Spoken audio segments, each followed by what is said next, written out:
ಕಲಘಟಕಿ ತಾಲೂಕಿನ ಮುತ್ತಗಿ ಗ್ರಾಮದ ಸರ್ಕಾರಿ ಹಿರಿಯ ಪ್ರಾಥಮಿಕ ಶಾಲೆಯ ಮಧ್ಯಾಹ್ನದ ಬಿಸಿಯೂಟದ ಸಾಂಬಾರಿನಲ್ಲಿ ನುಸಿಗಳು ಪತ್ತೆಯಾಗಿದ್ದ ಘಟನೆ ಜರುಗಿದೆ. ಶಾಲೆ ಅಭಿವೃದ್ಧಿ ಸಮಿತಿಯವರು ಹಾಗೂ ಪೋಷಕರು ಇಲಾಖೆಯ ಈ ನಿರ್ಲಕ್ಷ್ಯವನ್ನು ಖಂಡಿಸಿದ್ದಾರೆ. ಈ ಕುರಿತು ನಮ್ಮ ವಿಜಯ ನ್ಯೂಸ್ ಸುದ್ದಿವಾಹಿನಿ ತಿಳಿಸಿದ ವಿದ್ಯಾರ್ಥಿಯ ಪೋಷಕ ಹಾಗೂ ಶಾಲಾ ಸಮಿತಿ ಹಾಗೂ ಬಿಸಿಯೂಟದ ಕಾರ್ಯಕರ್ತರು ಕಾಳಜಿ ವಹಿಸಬೇಕು. ಮಕ್ಕಳಿಗೆ ಏನಾದರೂ ತೊಂದರೆಯಾದರೆ ಜವಾಬ್ದಾರಿ ಯಾರದು? ಇದರ ಬಗ್ಗೆ ಇಲಾಖೆ ಸೂಕ್ತ ಕ್ರಮ ಕೈಗೊಳ್ಳಬೇಕು ಎಂದರು. ನುಸಿ ಪತ್ತೆಯಾದ ವಿಷಯ ತಿಳಿದು ಪ್ರತ್ಯೇಕ ಬೇರೆ ವ್ಯವಸ್ಥೆ ಮಾಡಿದ್ದೇವೆ. ಯಾರಿಗೂ ಸಮಸ್ಯೆ ಆಗಿಲ್ಲ. ಈ ಬಗ್ಗೆ ನಮ್ಮ ಮೇಲಾಧಿಕಾರಿಗಳಿಗೆ ತಿಳಿಸಿ ಮುಂದಿನ ಕ್ರಮ ಕೈಗೊಳ್ಳುತ್ತೇವೆ.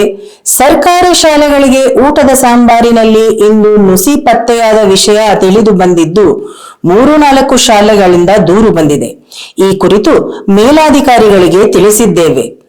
ನಾಗರಾಜ್ ಬಂಡಿ, ಮಾಜಿ SDMC ಸದಸ್ಯ, ಮುತ್ತಗಿ. ನಾವೆಲ್ಲರೂ ಅಕ್ಷಯ ಏನು ಊಟದ ಒಂದು ವ್ಯವಸ್ಥೆ ಇದೆ, ಆ ಅಧಿಕಾರಿಗಳಿಗೆ ಈ ಗಮನವನ್ನು ಹರಿಸಬೇಕು.